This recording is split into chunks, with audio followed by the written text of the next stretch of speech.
இவர் அந்த கொரோனாவிலேயே போயிருப்பார். கொரோனா வார்டுக்குள்ள போனவன் தான் இந்த ஸ்டாலின். நீங்க எடப்பாடி பழனிசாமி இவ்வளவு இழிவா பேசுறாரு பாத்தீங்களா, கொரோனால போயிருப்பாரு. அவர் இல்ல, நீ போயிருப்ப கொரோனாவில்.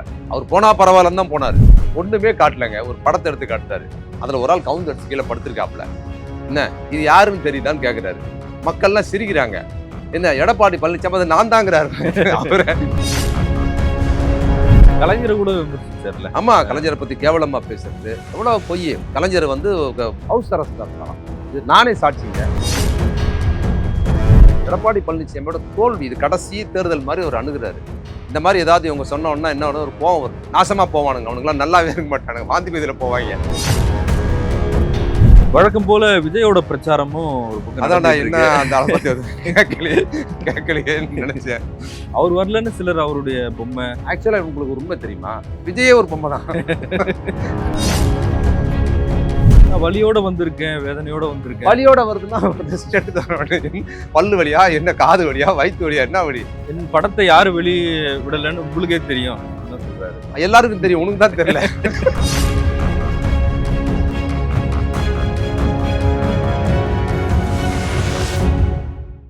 சவுத் பீட் அன்பு உறவுகளுக்கு வணக்கம். நான் ஃபெலிக்ஸ் இன்பஒளி. இந்த நேர்காணலில் நாம் சந்திக்கிறப்பவர் திராவிட இயக்க சிந்தனையாளர், எழுத்தாளர், பேச்சாளர் திரு வே மதிமாறன் அவர்கள். வணக்கம். வணக்கம். 2026 தேர்தல் களம் வந்து பரபரப்பா இயங்கிட்டு இருக்கு. எல்லா தலைவர்களும் பிரச்சாரத்தில் இருக்கிறாங்க. இதுல அதிமுகவின் பொதுச் செயலாளர் திரு எடப்பாடி பழனிசாமி ரொம்ப தரம் தாழ்ந்து பேசுறாரு அப்படின்ற விமர்சனம் எழுது. ஏற்கனவே திரு உதயநிதி ஸ்டாலின் அவரை பற்றி பேசும்போது நம்ம உயிரை வாங்கிட்டு இருக்காரு அப்படின்னு பேசினாரு. அப்புறம் உயிரை வாங்கிட்டு இருக்காரு, போய் சேர்ந்திருப்பாரு, இவரை சொல்லியிருக்காரு, அவரையும் சொல்லியிருக்காரு, அவரையும் சொல்லியிருக்காரு. அதை பால்டாயில் குடிச்சு அப்பயே போய் சேர்ந்துருக்கலாம், இருந்து உயிரை வாங்குறாருன்னு சொன்னாரு. இப்போ முதலமைச்சரை பற்றி பேசும்போது உங்க ஆட்சியில் என்ன வெள்ளம் வந்துதா, வறட்சி வந்துதா, கொரோனா வந்துதா, அதெல்லாம் வந்திருந்தா நீங்க அதுலயே போய் சேர்ந்திருப்பீங்க அப்படின்னு ரெண்டு முறை அழுத்தி நீங்க தான் எனக்கு அனுப்பிச்சிருந்தீங்க அந்த வீடியோ. நான் பார்த்தேன் நைட்டு சொல்றாரு. இப்ப முதலமைச்சரும் பதில் சொல்லியிருக்காரு, நான் எமர்ஜென்சியை பார்த்து பயப்படாதவன், மரணத்தை பார்த்துலாம் பயப்பட மாட்டேன், கொரோனா வார்டுக்குள்ளே போனேன் அப்படின்லாம் பதிலடி கொடுத்துருக்காரு. எப்படி பாக்குறீங்க? ஏன்னா நீங்க இது ரொம்ப அழுத்தி நிறைய இடங்கள்ல பேசிருக்கீங்க, திரும்ப அது ரொம்ப முக்கியமானது. அவர் வந்து அதற்கு பின்னால் முதல் ஆண்டு வரும்போது கொரோனாவை எதிர்கொண்டது இருக்குல்ல, அதை எதிர்கொண்டதுனாலே அடுத்தடுத்து ஒன்றிய அரசு கொடுக்குற நெருக்கடிகளையும் மற்ற விஷயங்களையும் பார்க்கறது வந்து அவருக்கு ரொம்ப சாதாரணமாக ஹேண்டில் பண்ண முடிஞ்சுது. வந்த உடனே பெரிய எக்ஸ்பீரியன்ஸ். அவர் உள்ளே வரும்போதே அவ்வளோ பெரிய கொரோனா எதிர்கொண்டு உள்ளே வர்றாரு. எங்கே பாரு மரண ஓலம், அப்படி தான் உள்ளே வர்றாருல்ல. அப்போது அதனால் அது வந்து அதை நம்ம திரும்ப திரும்ப சொல்ல வேண்டியிருக்கு. அது பெரிய அது ஒரு சாதாரண நிகழ்வு அல்ல. அது ஏதோ நலத்திட்டங்கள் கொடுத்தாங்க, உதவி கொடுத்தாங்க அப்படின்னு இல்லை. உயிரை காப்பாற்றினார். உள்ள புந்து ஓடி போய் அடிப்பட்டவனை தூக்கி தோல் மேலே போட்டு ஓடுவாங்கல்ல ஆம்புலன்ஸுக்கு, அது மாதிரி அவர் வந்து கொரோனா காலத்தில் உள்ள அப்படிதான் என்ட்ரி ஆகுறாரு. ஏன்னா அதுக்கு முன்னாலேயே மொத்தம் 2 கொரோனா வந்ததுங்க. முதல் கொரோனா வந்தது, அது கொரோனா தான் புரியறதுக்குள்ளாரே பாதி பேர் செத்துட்டாங்க முதல் கொரோனாவில். அது என்னன்னே தெரியல, நமக்கும் தெரியல, டாக்டர்களுக்கும் தெரியல. அந்த மாத்திரை சாப்பிடுங்க, இதை சாப்பிடுங்கன்னு அது முதல் கொரோனாவை கொரோனானா என்னன்னு புரிஞ்சுக்கிறதுக்கு கொஞ்ச நாள் ஆச்சு. அப்ப அதிமுக ஆட்சி. ஆமாம், அதிமுக ஆட்சி. அப்போ அந்த கொரோனா வந்து ரொம்ப அது வந்து ஆபத்தாக இருந்தது. ஆனால் ஒரு பேராபத்து 2வது வந்த கொரோனா தான் மரணம் வந்தால் சாவு அப்படிங்கிற மாதிரி இருந்தது. அந்த கொரோனாவிலேயே ஒரு கையாளாகாதவராக இருந்தார். லாக்டவுன் கொடுக்கறது, அதாவது மக்கள் நோய்வாய்ப்பற்று தொற்று நோயில் இறந்துறாங்க அப்படிங்கிறத விடவும் மக்களோட வாழ்க்கை தரத்தை வந்து அரசு நிர்வாகம் கொரோனா வைத்து கொண்டு பயங்காட்டினதும், திடீர்னு லாக்டவுன் அறிவிக்கிறது, போக முடியாமல் ஸ்தம்பிக்க வைக்கிறது, போனவன் திரும்பி வர முடியாமல் பண்ணிடுறது, இங்கேருந்து போனவன் கை காசு இல்லாமல் ரோட்டில் படுத்து கிடக்கிறதுன்னு எந்த மாதிரியான முன்னேற்பாடும் இல்லாமல் லாக்டவுன் அதை அறிவிக்குது ஒன்றிய அரசு. அதை வந்து இங்கே இருக்கிறவர் எடப்பாடி பழனிசாமி அதை இன்னும் மேலே சிக்கலாக்கிட்டார். நீங்கள் லாக்டவுன் அறிவிக்கிறதுக்கு முன்னால் மக்கள் எப்படி தயாராக இருக்கிறாங்கங்கிறது ரொம்ப முக்கியம். நீங்கள் அப்பர் மிடில் கிளாஸாக இருக்கிறவங்க, வசதியாக இருக்கிறவங்க, இதெல்லாம் அவங்க என்ஜாய் பண்ணாங்க. லீவு நிறைய கிடைக்குது, வீட்டில் உட்காந்து ஜாலியாக சாப்பிட்டு சினிமா பார்க்குறது, என்னென்ன படம் பார்க்கலாம், என்ன விளையாடலாம், கேம் விளையாடலாம், எப்படி போகலான்லாம் இருக்குது. எளிய மக்களுக்கு அன்னன்னைக்கு வேலைக்கு போனால் தான் சாப்பாடு, அன்னன்னைக்கு கூலி தொழிலாளர் இருக்கிறவங்க அன்னன்னைக்கு போனால் தான் அவங்களுக்கு சாப்பாடு. இவ்வளோ பிரச்சனை இருக்குது. அதை மட்டும் இல்லாமல் ஒரு பெரிய போராட்டம் நடந்துக்கிட்டு இருந்துச்சு. இந்தியா முழுக்க ஒரு மாபெரும் போராட்டம். இந்த மோடி அரசை யாராலும் வீழ்த்த முடியாது, யாராலும் எதிர்க்க முடியாது அப்படின்னு ரொம்ப மமதையில் இருந்தது பாஜக மோடி அரசு. 2014 இருந்து அந்த 19-20 வரைக்கும் யாரும் ஒன்றும் பண்ண முடியாது என்பது முதல் முறையாக மோடி அரசை ஆட்டம் காண வைத்தது வந்து சிஏ எதிர்ப்பு போராட்டத்தில் இஸ்லாமிய பெண்கள் வீதியில் இறங்கி போராடினாங்க. இந்தியா முழுக்க போராடினாங்க. வீரம் சிறந்த போராட்டம். அப்படி ஒரு போராட்டம் ஒரு பக்கம் நடந்துகிட்டு இருக்குது. அந்த மக்களுக்கு கொரோனா தொற்று வந்துருமோ ஒரு பயம் இருக்குது. கொரோனா காலத்தில் அவங்க போராடும் போது கூட எடப்பாடி பழனிசாமி அது குறித்து அவருக்கு அக்கறை இல்லை. அந்த போராட்டம் நடத்துகிற இஸ்லாமிய சிஏ எதிர்ப்பு சட்டத்தை அந்த பெண்கள் வந்து என்ன பண்ணாங்கன்னா மோடி எதிர்த்து பண்ணல. தமிழ்நாட்டுக்குள்ளார இந்தியா முழுக்க மோடி, தமிழ்நாட்டுக்குள்ள என்ன பண்ணாங்கன்னா மோடி எல்லாம் திருத்த முடியாதுன்னு அவங்களுக்கு தெரியும்.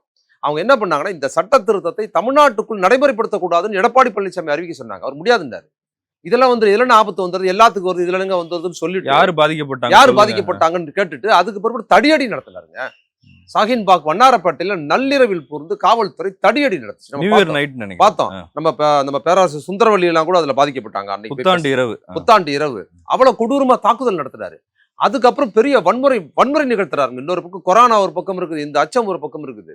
அப்புறம் அந்த போராட்டம் தொடர்ந்து போகும்போது அதுக்கு ஒரு முடிவு வரணும் ஒன்று தான் அன்னைக்கு முதலமைச்சர் வந்து உள்ள இறங்குறாரு. கொரோனாவோட சிம்டம்ஸ் வந்து பெருசாகும் போது அப்போ முதல் முறையா முதலமைச்சர் அன்னைக்கு எதிர்க்கட்சி தலைவராக தளபதி ஸ்டாலின் என்ன பண்ணாருன்னா நேரா ஷாஹின்பாக் போறாரு, வண்ணாரப்பேட்டைக்கு போறாரு. அங்க போய் என்ன பண்ணாரு, நீங்க வந்து உங்க போராட்டத்தை நம்ம மதிக்கிறோம், ஆனா உயிர் ரொம்ப முக்கியம். இந்த ஒன்றிய அரசும் இந்த எடப்பாடி அரசும் நீங்க இப்படியே இருந்தீங்கன்னா கொரோனா தொற்று நோய் வந்து இறந்தா கூட கண்டுக்க மாட்டாங்க, நம்ம செத்து போற அளவுக்கு கூட நடத்துவாங்க. அதனால உங்களை நான் கைகூட்டி கேட்கிறேன், தயவு செய்து இந்த போராட்டத்தை கொரோனா காலத்துக்கு நிறுத்தி வைங்கன்னு சொல்லிட்டு இன்னொரு வாக்குறுதி கொடுத்தாரு. நான் ஆட்சிக்கு வந்தேன்னு சொன்னா கண்டிப்பாக சிஏஏ எதிர்ப்பு சட்டத்தை தமிழ்நாட்டுக்குள் நடைமுறைப்படுத்த விடமாட்டேன்னு சொன்னாருங்க. சொன்ன மாதிரி தேர்தல் அறிக்கையில கொடுத்தாரு. தேர்தல் அறிக்கை கொடுத்தது இன்னைக்கு வரைக்கும் பாஜக அரசு இந்த தமிழ்நாட்டுக்குள்ளார சிஏ நடைமுறைப்படுத்தாம இன்னைக்கு இருக்கிற அந்த அன்னைக்கு கொடுத்த வாக்குறுதி இன்னைக்கு வரைக்கும் காப்பாத்துறாரு. அப்ப கொரோனா போர்ல அந்த போராட்டத்தில் இருந்த அந்த போராளிகள் அந்த பெண்கள் கிட்ட போய் பேசி அதை தடுத்தாரு. அப்படி இவர் என்ன பண்ணிட்டாரு, முதல் கொரோனா வந்தாலும் லாக்டவுன் அறிவிச்சிட்டாரு. சாப்பாட்டுக்கு கஷ்டம் எந்த பொறுப்பும் இல்லாம அறிவிக்கிறாருங்க. முதல்ல சொன்ன மாதிரி அப்பர் மிடில் கிளாஸ் வசதியானவங்களுக்கு என்ஜாய் பண்ணாங்க, ஜாலியா சமைச்சு சாப்பிட்றது, என்னென்ன வீட்டுல என்ன பொழுதுபோக்குறதுன்னு பண்ணாங்க. ஆனா உங்களுக்கு அன்றாட வேலைக்கு போறவங்களோட வாழ்க்கை வந்து கொரோனா சாவை விட பட்டினி சாவுக்கு அவங்க தள்ளப்படுறாங்க. அன்னைக்கு போனாதான் அவங்க சாப்பாடு, அன்னைக்கு போனாதான் அவங்க வாங்குவாங்க. அவங்க கிட்ட சேமிப்பு வந்து பணம் இல்லை, உணவே சேமிப்பு. அது அரிசி பருப்பு போன்றவர்களே பெரிய சேமிப்புல இருக்காது. அன்னைக்கு வேலைக்கு போயிட்டு வார வாரம் வந்து வந்த பண்ணணும். அவங்க வாழ்க்கை நடுத்தரில் நினைக்குது, அவங்க சாப்பாட்டுக்கு கஷ்டம் இல்லை. அப்போ வந்து கைவிட்டாரு, இவர் ஒண்ணுமே பண்ணல எடப்பாடி பழனிசாமி, எதுவும் அறிவிப்பு இல்லாம விட்டுட்டாரு. அப்போ திமுக காரங்க என்ன பண்ணாங்க, மக்கள் இப்படி இருக்கும்போது பார்த்துக்கிட்டு இருக்க முடியாது, நம்ம எதிர்கட்சி இருக்கிறதுனால இதை பயன்படுத்தி இப்ப எடப்பாடி பழனிசாமி பேசுறாருல அது மாதிரி அரசு அம்பலப்படுத்துறது நம்ம வேலை கிடையாது, மக்கள் உயிருக்கு போட உதவி செய்யணும்னு சொல்லி திமுக காரர்களுக்கு வந்து ஒவ்வொரு பகுதியிலும் வட்டத்திலையும் சொல்லி பகுதியில போய் ஒவ்வொரு மக்களுக்கும் நீங்க நிவாரணம் பொருட்களை கொண்டு போய் கொடுங்க, உணவுப் பொருட்களை கொண்டு போய் கொடுங்கன்னு திமுக காரர்கள் தன் உயிரை பணைய வைத்து கையாலாகாத எடப்பாடி அரசு மக்களை கைவிட்டதுனால எதிர்கட்சி தலைவர்கள் ஒன்றும் பண்ணாம இருக்க முடியாதுங்கிறதுனால அவங்க ஒவ்வொரு வீடா போய் உணவுப் பொருள் கொடுத்தாங்க, நலத்திட்டங்கள் கொடுத்தாங்க, ஃபோன் நம்பர் கொடுத்துட்டு வந்தாங்க, ஏதாவது ஆபத்து நான் கூப்பிடுங்கன்னு சொல்லி அவங்களால முடிந்த உணவுப் பொருள் எல்லாம் ஒவ்வொரு வீடா போய் கொடுத்துட்டு வந்தாங்க, டோர் டோரா போய் கொடுத்துட்டு வந்தாங்க சாதாரண மக்களுக்கு. அதுக்கப்புறம் அதுல பாதிக்கப்பட்டு தான் தியாகராய நகர் எம்எல்ஏ அதுல இறந்து போனார். நிறைய பேர் நோய்வாய்ப்பட்டாங்க. இப்ப இவ்வளவு பெரிய பிரச்சனையை அவர் எதிர்கட்சி தலைவராக இருக்கும் போதே இந்த முதல் கொரோனாவில் கையாலாகாத எடப்பாடி அரசு மக்களே போட்டுன்னு விட்டுட்டு அவர் விதவிதமா டிவி பார்த்துக்கிட்டு இருந்தாரு, ஜெயலலிதா எம்ஜிஆர் அடிச்ச படம்லாம் பார்த்துக்கிட்டு இருந்தார், ஒன்றும் பண்ணல. அப்ப அதை செஞ்சாங்க. அதற்கு பிற்பாடு என்ன பண்ணாரு, மக்கள் சுத்தமா லாக்டவுன் 1 மாசத்துக்கு மேல போகுது. 1 மாசத்துக்கு மேல தினக்கூலி என்ன பண்ணுவாங்க, அவங்க எங்க போறது சாப்பாட்டுக்கு?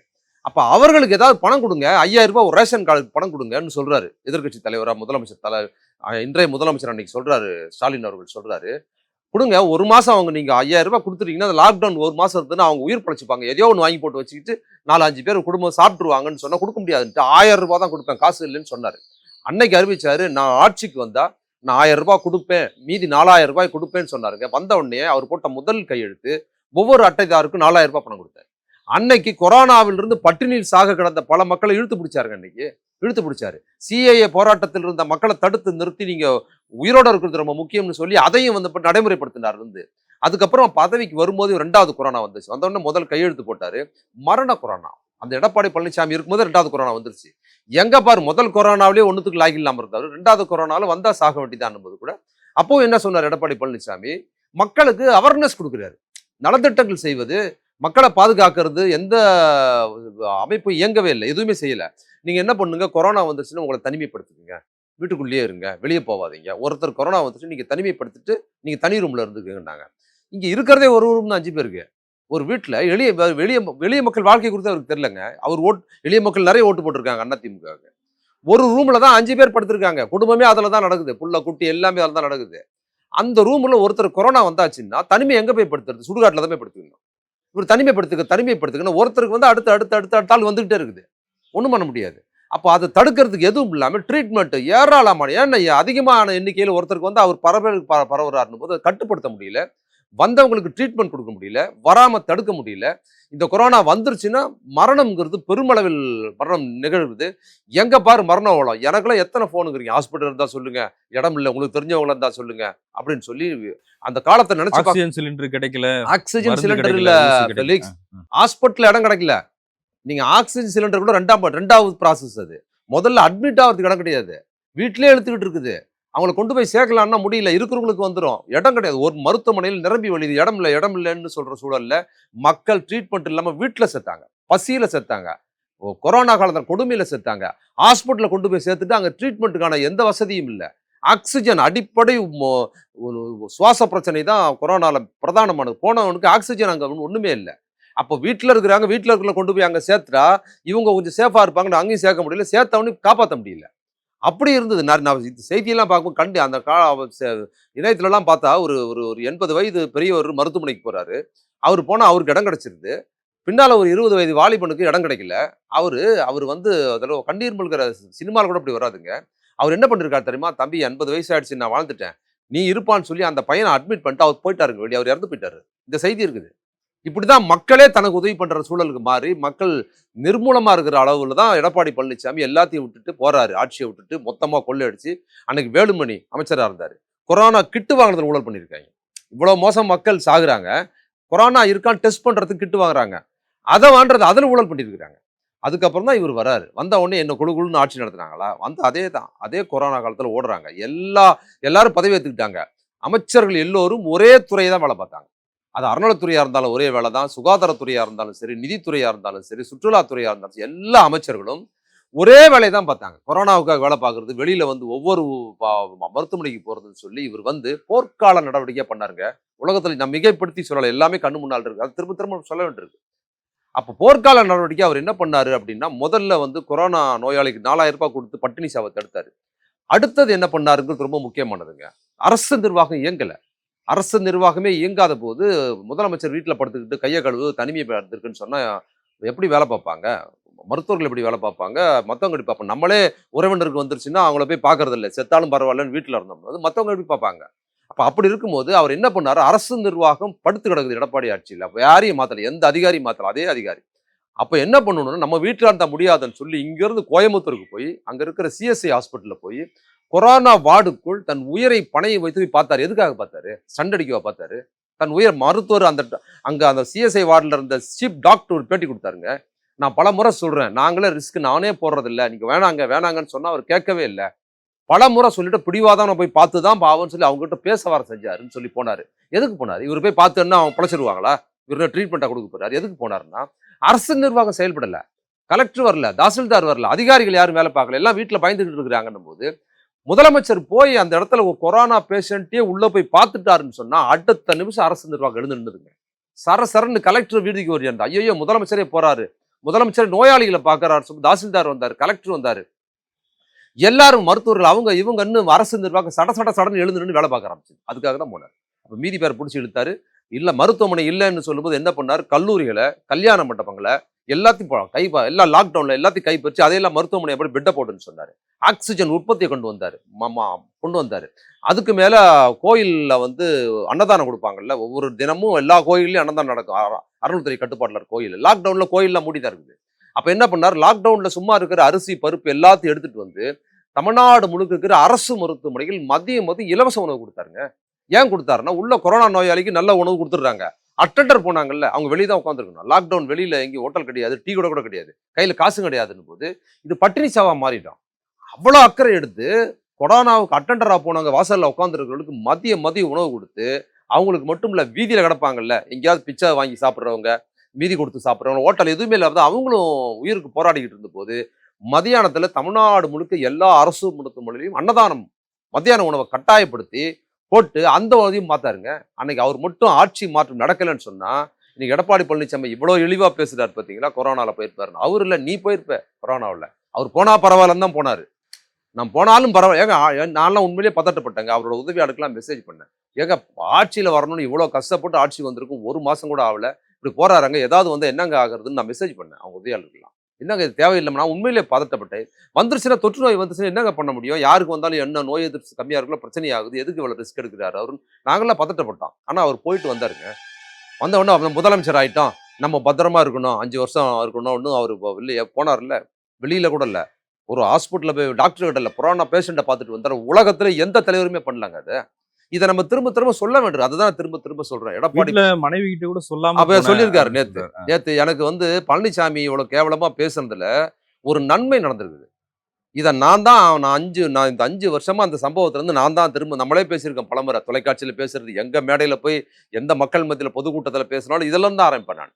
அந்த மக்கள் எமோஷனல் ஆவாங்க. ஆமா ஆமா ஆமான்னு கத்துவாங்க. அந்த பெண்கள் எல்லாம் பார்க்க உண்மைதான் அப்படின்னு கத்துவாங்க. அதை நம்ம சொல்லணும், எதையுமே மிகைப்படுத்தி சொல்லல. அதை நம்ம சொல்லாதனால இந்த ஆளு மக்களை போட்டு தள்ளினால் வந்து இவரே கொரோனால போயிருப்பாருன்னு சொல்லியிருக்கிறாரு. இன்னைக்கு அதை வந்து திரும்பி எலெக்ஷன் நேரத்துல அதை ஞாபகப்படுத்த வேண்டிய வந்து பெருமளவில் கொண்டு போய் சேர்க்க வேண்டிய பழனிசாமி பண்ணியிருக்கிறாரு.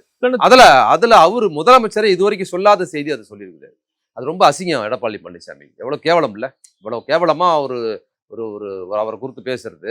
அதுக்கப்புறம் வந்து கொஞ்சமும் ஒரு தலைவரா, ஒரு முன்னாள் முதலமைச்சர் ஒரு தலைவரா இல்ல, ஒரு சாதாரண ஒரு மனிதனா இருக்க கூட லாய்க்கற்ற நபராக வந்து ஒரு முதலமைச்சர் வந்து இப்படி பேசுறாரு. உதயநிதி குறித்து அப்படிதான் பேசுறாரு, அவ்வளவு கேவலமா பேசுறாரு. ஆனா இப்ப திமுக ஆட்சியிலயும் மழை வந்துச்சு, வெள்ளம் வந்துச்சு, புயல் வந்துச்சு, எல்லாம் வந்ததுங்க.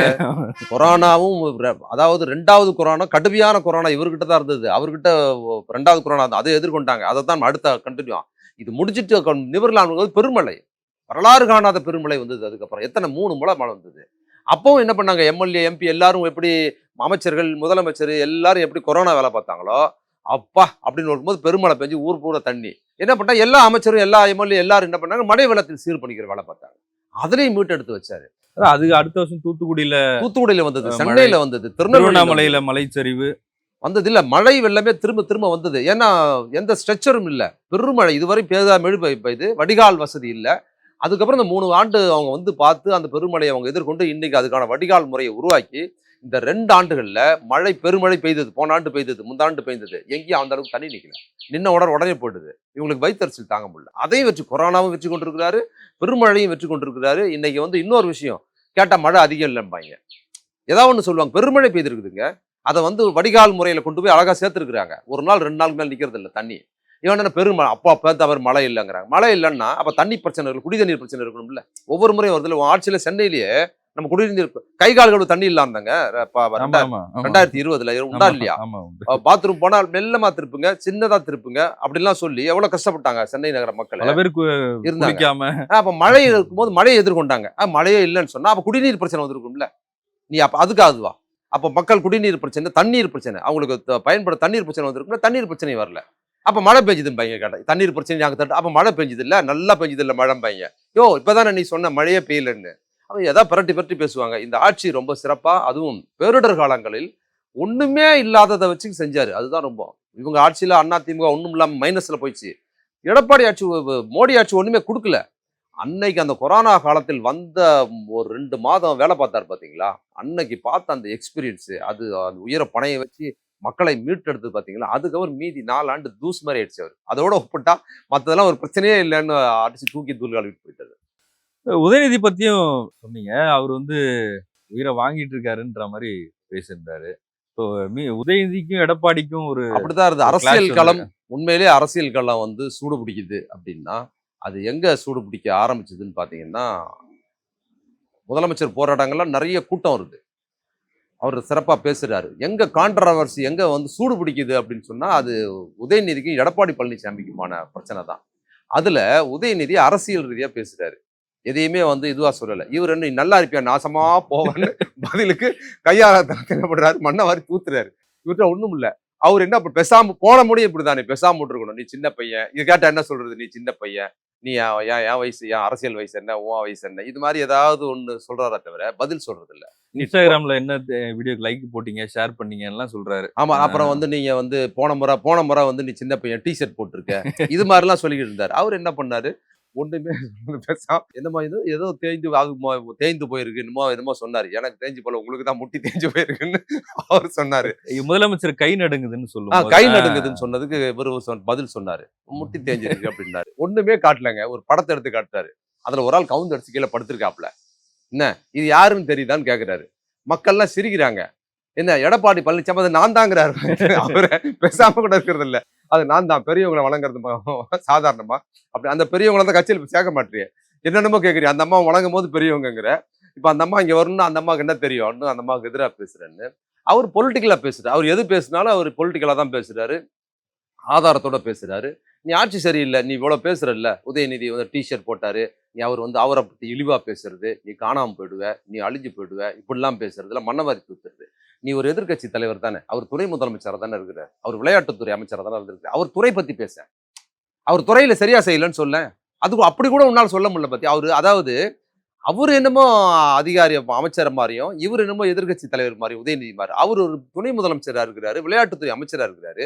உனக்கு சோர்ஸ் அதிகமா இருக்குது அவர் அம்பலப்படுத்தி பேசுறதுக்கு, அவர் விமர்சிக்கிறதுக்கும். அப்ப நீ ஒரு பெரிய பிரதான எதிர்கட்சி தலைவராக இருக்கிற எடப்பாடி பழனிசாமி நீ என்ன பண்ணணும்னா, உதயநிதி இப்படி இருக்கிறிய, உன்னுடைய துறை விளையாட்டுத்துறை சரியா, நீ இப்படி பண்ணி வச்சிருக்கிறிய யோக்கியமா அப்படின்னு கேட்கணும்ல. கேட்க முடியல. ஏன்னா அவர் சிறப்பாக பண்ணி வச்சிருக்கிறார். அவரோட அரசு துறை முதலமைச்சர் வேலையையும் அவர் விளையாட்டுத்துறை அமைச்சர் வேலையும் அவர் சிறப்பா பார்த்ததுனால அதுல இருந்து எடுத்து ஒரு விஷயத்த கூட சொல்ல முடியல அவரால்.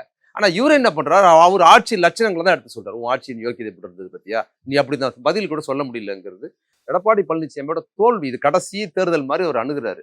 இந்த மாதிரி ஏதாவது இவங்க சொன்னோம்னா என்ன ஒரு கோவம் வருது. நாசமா போவானுங்க, அவனுங்களாம் நல்லாவே இருக்க மாட்டானுங்க, வாந்தி பேதியில போவாங்க அப்படின்னு சொல்லுவாங்களே கிராமத்துல. அது மாதிரி ஒரு கையாளாகத்தனத்தை தன்னோட கோபம்ங்கிறது கையாளாகத்தனமா தான் இருக்குது அவருக்கு. ஆனா முதலமைச்சர் பதில் பாருங்க லாஜிக்கலா இருக்குது. ஏன்னா மரணத்தை பார்த்தது இல்லை, நீங்க சொல்லிக்கிங்கன்னு ஒரு அழகா அரசியலா பேசுறாரு. உதயநிதி சட்டையரா கோபம் வேறல சிரிச்சுக்கிட்டே பேசுறாரு. விஷயம் இருக்குது, அவர்கிட்ட கோபம் தான் இருக்குது. மண்ணை வாரி தூத்துவாரு, ஏதாவது ஒண்ணு சொல்லுவாரு. கலைஞரை கூட விமர்சிச்சார்ல. ஆமா, கலைஞரை பத்தி கேவலமா பேசுறது எவ்வளவு பொய். கலைஞர் அரஸ்ட்ல ஹவுஸ் அரஸ்ட்ல இருந்தாராம். இது நானே சாட்சிங்க. நான் 2018 திராவிடம் 2.0 அப்படிங்கிற ஒரு நண்பர்கள் ஏற்பாடு பண்ண நிகழ்ச்சியில திடல் நடந்தது, பேசினேன். ஒரு 2 மணி நேரம் பேச்சு அது.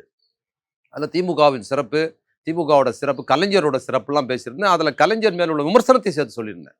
அதுல சில ஆட்சியில சின்ன விஷயங்கள் அதெல்லாம் சொல்லியிருந்தேன். 2 மணி நேரம் பேச்சு. அது திமுக காரங்க பத்தின பயங்கர வைரலா போயிடுச்சு.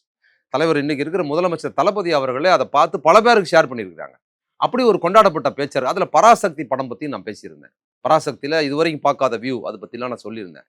அப்படி அது பெரிய அளவில் போயிருந்த போது அப்போ ஒரு நாள் எழிலன்ட்ட கலைஞர் உடம்பு சரியில்லாமல் இருக்கிறாரு. 2018 அவர் இறந்துடுறாரு. 2018 வாக்கில் ஆகஸ்ட் தான் இறந்துடுறாரு கலைஞர். அப்போ நான் எழிலன்ட்ட 2018 சொல்றேன், ஆகஸ்ட் ஒரு மாசத்துக்கு முன்னால இருக்கும், ஒரு இறக்கிறதுக்கு ஒரு 30 நாளைக்கு முன்னால. அவளை போய் பார்க்கலாம், சரி வாங்க, அவரு தான் டெய்லி போய் அவர் பார்த்துப்பாரு மருத்துவருங்கிற முறையில், வாங்கன்னு சொல்லி வாங்க கோபாலபுரத்துக்கு நான் அவரோட தான் போனேன். நான், டாக்டர் எழிலன், என் தம்பி, நாங்கள் 3 பேரும் அவரோட போனோம். போய் அங்கே இறங்கின உடனே அவங்க செல்வி அக்கா இருந்தாங்க. ஐயோ நீங்க இப்பதான் வரக்கூடாதா, உங்க பேச்சு தான் இப்ப பேசிக்கிட்டு இருந்த தமிழரசன் எல்லாரும் உங்களை பேச்சானு தலைவர் தளபதி கூட உங்க பேச்சு எங்களுக்கு எல்லாம் ஷேர் பண்ணாருன்னு அவங்க சொன்னாங்க. அப்புறம் போன உடனே மேல அவங்க கனிமொழி மேடம் இருந்தாங்க, அவங்களை எங்களை கூப்பிட்டு போனாங்க. எழிலன், நானு, அவங்க கனிமொழி மேடம், என் பையன், என் தம்பி எல்லாரும் போனோம். கலைஞர் அங்க இருந்தாரு, கலைஞர் இருக்கிறாரு. போன உடனே எழிலன் அவருக்கு காது சரியா கம்மியா கேட்கும்னு கிட்ட போய் கனிமொழி சொன்னாங்க மதிமாறன், இவர் பெரியாரிஸ்ட் அப்படின்னு சொன்னாங்க. இவரு போய் காதுல சத்தமா சொன்னார் மதிமாறன் அப்படின்னு சொன்ன. கேட்ட உடனே என்ன பண்றாரு, திருக்கு இப்படி பார்த்தாரு. என்ன பார்த்துட்டு என்ன பண்றாரு, நான் பார்த்துக்கிட்டே இருக்கிறேன், அவர்கிட்ட ஏதோ நான் பேசுறேன், எனக்கு ஒன்றும் புரியல, நான் பேசிக்கிட்டு இருக்கிறேன். என் பையன் சொல்றான், அப்பா அவர் கை நீட்டிக்கிட்டு இருக்காரு, அவன்கிட்ட கை கொடுக்கறதுக்கு ரொம்ப நேரம் கை நீட்டு. அப்புறம் பார்த்தா கை நீட்டு, அவர் கையை பிடிச்சி கொடுத்துட்டு வந்தேன். நாங்கள் நின்று இது எப்போ அவர் இறக்கிறதுக்கு கொஞ்சம் நாளைக்கு முன்னால நாங்கள் போய் பார்த்துட்டு வந்தோம். திடீர்னு போனோம், தற்செயல போய் பார்த்துட்டு வந்தோம். இது நடந்த சம்பவம். அதுக்கப்புறம் எழிலனுக்கு அவங்க கனிமொழி மேடம், நம்ம டாக்டர் எழிலனுக்கு கனிமொழி மேடம் ஃபோன் பண்ணாங்க. நாங்கள் கார்ல போகும்போது அவங்க என்ன சொன்னாங்கன்னா, தலைவர் கலைஞரை பத்தி மதிமாறன் வரும்போது தலைவர் அவர் அண்ணாந்து பார்த்து கை கொடுத்தது நமக்கு புதுசா இருந்தது. இது வரைக்கும் இருப்பார், அமைதியா இருப்பாரு, பேசாம இருப்பாரு. ஆனா அவர் என்னன்னா நித்யா அவரோட கலைஞர் கூட இருந்து அவர் பார்த்துக்கிட்டாரு. மதிமாறன் வர்றதுக்கு 2 மணி நேரத்துக்கு முன்னால அவர் பராசக்தி படம் பத்தி பேசுனதை மட்டும் கட் பண்ணி கலைஞருக்கு சவுண்டா வச்சு போட்டு கொடுத்துருக்காரு. மதிமாறன் சொன்ன உடனே அவர் அதோட லிங்க் பண்ணது அது காரணமா இருந்திருக்குதுன்னு சொல்லி கனிமொழி அவங்க சொல்றாங்க, எழிலன்ட்ட சொல்றாங்க. இது நடந்தது எப்போ, கலைஞர் இறப்பதற்கு ஒரு மாசத்துக்கு முன்னாள் நடந்திருக்குது. இப்போ எவ்வளவு பச்சை, அதாவது எதுவுமே இல்லைங்க சொல்றதுக்கு. ஆட்சி சரியில்லை அது சொல்லலாம் சொல்லும் போது ஏதாவது அவதூறு சொல்றது. எமர்ஜென்சியில் போன முறை எமர்ஜென்சியில் கைதாகலன்னு சொன்னது, பஞ்சமி நிலம்னு சொல்லுவாங்க முரசொலியோட, ஏதாவது ஒன்று சொல்றது. இப்போ கலைஞர் ஹவுஸ் அரெஸ்ட் வச்சாங்கன்னு சொல்றது, இந்த மாதிரி அவதூறு சொல்றது, இதெல்லாம் சொல்லி ஒன்றும் எடுப்பு இல்லையா, நீ நல்லாவே இருக்க மாட்டேன் நாசமா போ அப்படிங்கிற கட்டத்துக்கு வந்து நிற்கிறாரு பழனிசாமி. வழக்கம் போல விஜயோட பிரச்சாரமும் ஒரு பக்கம் அதான் நான் நடந்துட்டு என்ன இருக்கு. அந்த ஆளை பத்தி கேட்கலையேன்னு நினைச்சேன். கூட்டமா வருது அதானே, எங்க ஆமா. போனாலும் ம். அது அவருக்கே புரியல ஏன் வருதுன்னு. அவர் வரலன்னு சிலர் அவருடைய பொம்மை பொம்மையெல்லாம் எல்லாம் வச்சுட்டு போறாங்க. வச்சுட்டு போறாங்க. அது பரவாயில்ல, அவருக்கு அந்த பொம்மை எவ்வளவு பரவாயில்ல. நான் என்ன, அந்த பொம்மையினால 4 பேர் அவங்க நசுங்கி சாவறது இல்ல, வரவனுக்கு அடிபட்டு போறது இல்ல, அவனுக்கு மண்டை உடையறது இல்ல. விஜய் பொம்மையா அப்படின்னு ஆதரிச்சுன்னா விஜய் பொம்மைக்கு தான் ஆதரவு. ஏன்னா அது பாதுகாப்பா இருக்குது, அதனால நெரிசல் அவர் போற வண்டியிலே ஏறி அவனுக்கு சாவறது இல்ல. ஒருத்தர் செத்து போயிட்டார்ல தஞ்சாவூர்ல, அடிபட்டு போறது இல்ல. இப்ப பொம்மை வச்சு ஒரு பாலிடிக்ஸ் பண்றாங்க. ஆக்சுவலா உங்களுக்கு ஒரு உண்மை தெரியுமா, விஜயே ஒரு பொம்மை தான். நிஜமான விஜயே ஒரு பொம்மை தான். அப்படியே பொம்மை சினிமாவில் பொம்மையா பார்த்தாங்க இல்லைங்க, அந்த பொம்மை இமேஜ் தான் அது. ஆக்ஷன் நடமாடுற ஒரு இமேஜ் பொம்மை தானே சினிமாங்கிறது. சினிமா என்பது ஒரு பொம்மலாட்டம் தாங்க, அது ஒரு நவீன பொம்மலாட்டம் இல்லையா. சினிமாங்கிறது ஒரு அறிவியல் பொம்மலாட்டம், ஒரு மனிதனோட அப்படியே நடவடிக்கையில காட்சிப்படுத்தி மிகைப்படுத்தி பண்ணி கொடுக்குறது. அதுதான் அந்த பொம்மை தான், அந்த இமேஜ் தான் ரசிகர்கள் மத்தியில இருக்குது. எங்க ஷூட்டிங் போனால் கும்பலை போய் பார்க்கறது, படத்துக்கு முதல் நாளே ஆயிரக்கணக்கான ஒவ்வொரு தேட்டர்ல வைப்பாங்கல்ல. இப்போ தூத்துக்குடியில் அவ்வளோ பேர் வந்திருக்காங்கன்னா, தூத்துக்குடியில் ஒரு 10 தேட்டர்ல விஜய் படம் முதல் நாள் ரிலீஸ் ஆச்சுன்னா எவ்வளோ பேர் போவானோ அவ்வளோ பேர் அங்கே வந்திருக்கிறான். தூத்துக்குடி, திருநெல்வேலி, சுற்றி இருக்கிற தேட்டரில் வந்து திருச்செந்தூர், இந்த பகுதியிலலாம் தேட்டரில் வந்து விஜய் படம் ரிலீஸ் ஆச்சுன்னா முதல் நாள் முதல் ஷோவுக்கு ஒவ்வொரு தேட்டர்லையும் ஏறக்குறைய எல்லா தேட்டர்லையும் அந்த படம் தான் போடுறாங்க. எல்லா தேட்டர்லையும் இருக்கிறவங்களாம் ஒன்னா ரோட்டுக்கு வந்திருக்கிறான், அவ்வளோதான். படம் பார்க்க வந்த மாதிரி வந்திருக்கிறாங்க. அது நான் வலியோட வந்திருக்கேன், வேதனையோட வந்திருக்கேன். வலியோட வருதுன்னா ஒரு ரெஸ்ட் எடுத்துக்க. பல்லு வலியா, என்ன காது வலியா, வயிற்று வலியா, என்ன வலி, என்ன வலியா இருக்கு, என்ன வலிங்க, காது வலியா, பல்லு வலியா? பாவம், குடும்பமும் இல்லை அவருக்கு, அவங்க மனைவியும் அவங்க கூட இல்லை, பசங்களும் இல்லை. காது வலி, பல்லு வலி வந்து ரொம்ப கஷ்டப்படுறாரு பொழுது. என்ன வலி இருக்கு அவருக்கு, என்ன வலியோட வந்த வலியோட அவர் படம் வெளியே வரல, என்ன படம் வெளியே வரல, அதுக்கு நீதான காரணம். நம்ம தான் பேசணும்ல, ஏன் படம் வெளியே வரலன்னா, எலெக்ஷனுக்கு முன்னால உன் படம் வெளியாகி, ஜனநாயகம் வெளியாகி அட்டர் ஃபிளாப் ஆயிடுச்சுன்னு வச்சுங்க, உன்னோட தேர்தல் அரசியல் ஃபிளாப்பு. அதை கணக்கு பண்ணி தான் நீயே உரண்டை இழுத்து அதை தள்ளி போட்டு வச்சு. என் படத்தை யாரு வெளியே விடலன்னு உங்களுக்கே தெரியும் அப்படின்லாம் சொல்றாரு. எல்லாருக்கும் தெரியும், உனக்கு தான் தெரியல. ஒன்றிய அரசு சென்சார் போர்டு அதுதான் காரணம். நீயும் பாஜக அரசும் சேர்ந்துக்கிட்டு தான் நீங்க அதை ஒரு காம்ப்ளிகேட்டரா மாத்தி வச்சுக்கிட்டு தடை பண்ணி வச்சிருக்கீங்க.